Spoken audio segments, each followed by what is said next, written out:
We'll start on the left with Oliver Rowland, the championship leader. A great start to the season so far, 2 wins. You lead the championship and you come into a race that you must be licking your lips at because it's the style of race that we're expecting that you've shown that you can thrive in. Yeah, I think we've had a great start to the year. I think the team have done a great job with the car. We've managed to execute on most weekends, starting in the top 4, I think, at every race. Actually, we're pretty unlucky in Sao Paulo not to have a podium as well. So it's been a great start for us. Yes, normally these types of races suit my style, but you can never take anything for granted here. We still need to work hard. We need to kind of stay out of trouble as well, because these races can be quite hectic and, you know, there can be a lot going on. So I think from my perspective, we just need to keep working hard and keep focused on our job. But yeah, you're right. This type of race usually lends itself to me. But yeah, I'm sure everybody's developing and learning on the car side, on the racing side as well. So yeah, we just need to stay focused. Speaking of development, we just had an extended break. What kind of things have you been able to work on both personally and as a team in the sort of slightly extended break between races? I think from a team perspective, you kind of have a roadmap from the beginning of the year, and it's not like oh, we've finished the last race, what do we need to do for the next one? I think we've kind of had things in the pipeline since the beginning of the year that have kind of been planned to be introduced at certain phases. So I think there were some things in the first 3 rounds that we didn't quite have in our toolbox, let's say, that we now have, but just small things, small increments in performance and some software upgrades. Honestly, on my side, the most important thing in these long championships is to kind of just decompress a little bit after the last race, relax, kind of come back down to earth a little bit.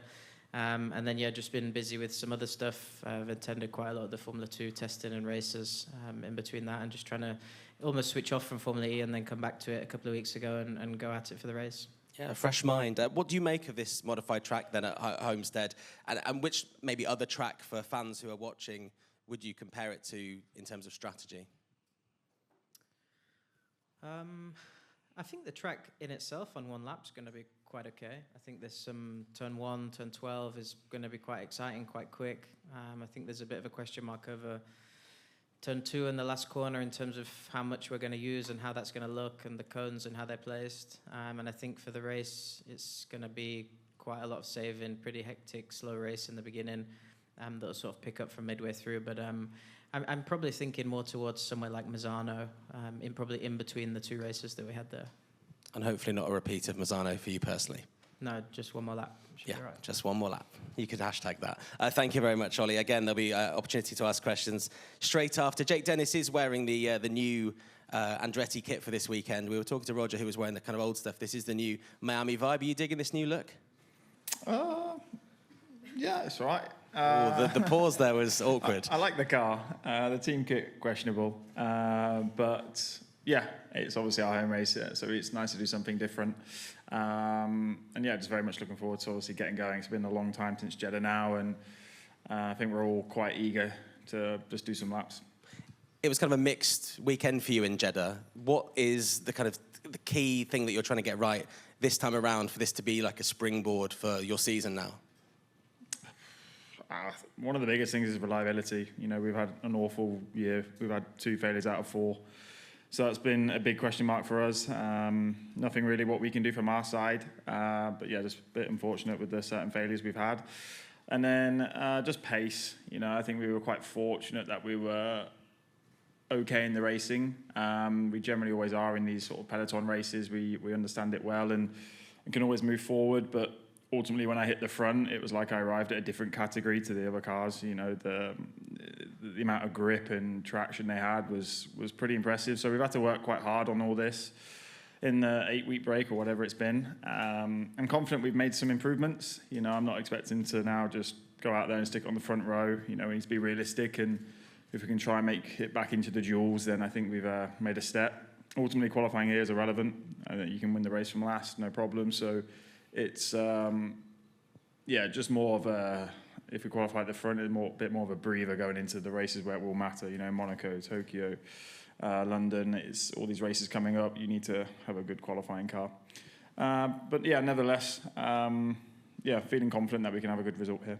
Roger mentioned then you've got a very busy weekend. I know you've already hit the golf course. Good golf here in Miami? I didn't. I'm injured.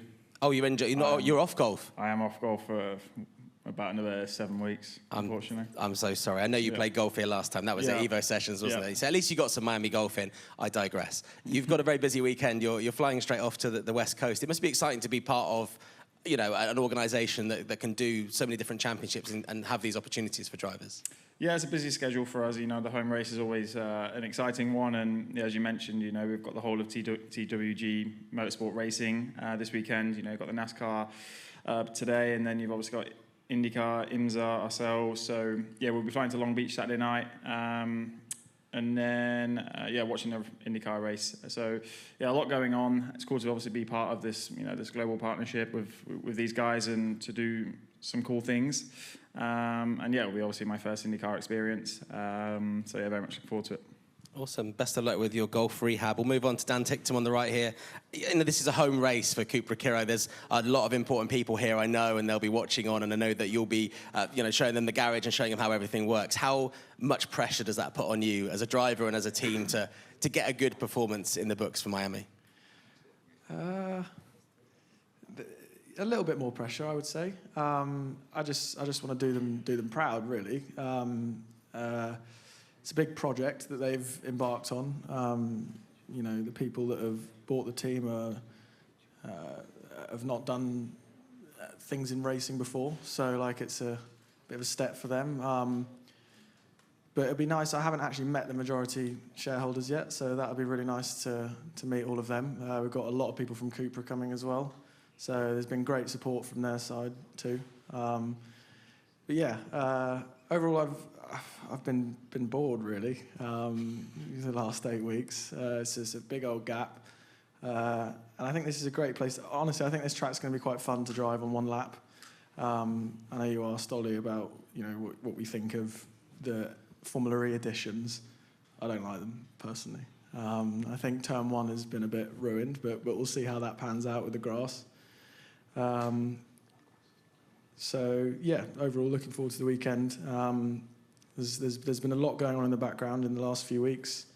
We didn't really hit the ground running very well this year, which was kind of expected because the whole deal was only put together about 2 months before the start of the season. So, it's been busy. I think I've been relatively disappointed in the first 2 rounds, particularly.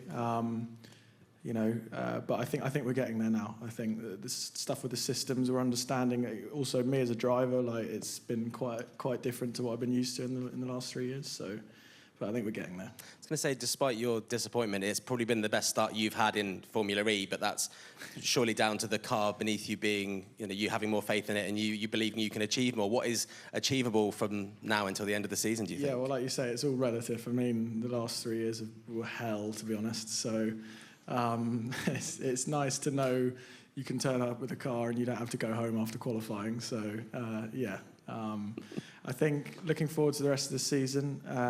Like I say, I think we will be closer to our potential now.